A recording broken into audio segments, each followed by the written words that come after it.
As seen, the model determines the speed of a snake's center of mass as a function of the speed and size of its body waves, taking into account the laws of friction and the scales, friction and entropy.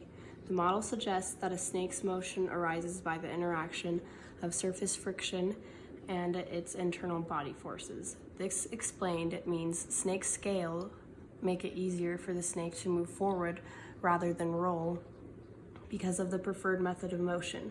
The definition for preferred method of motion is neurons that respond to motion of either discrete visual stimulus or of a structured background modulate. In this case, it is structured background modulate.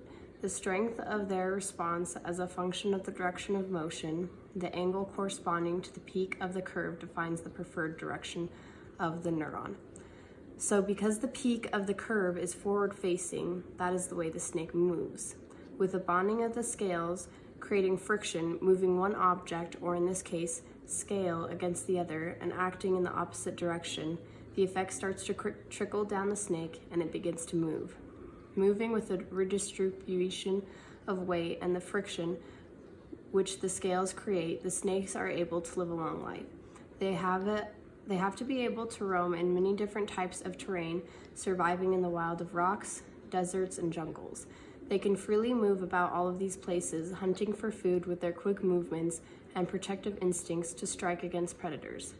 These survival techniques would not be possible without the use of nanotechnology and friction and the redistribution of weight the snakes use for these quick movements.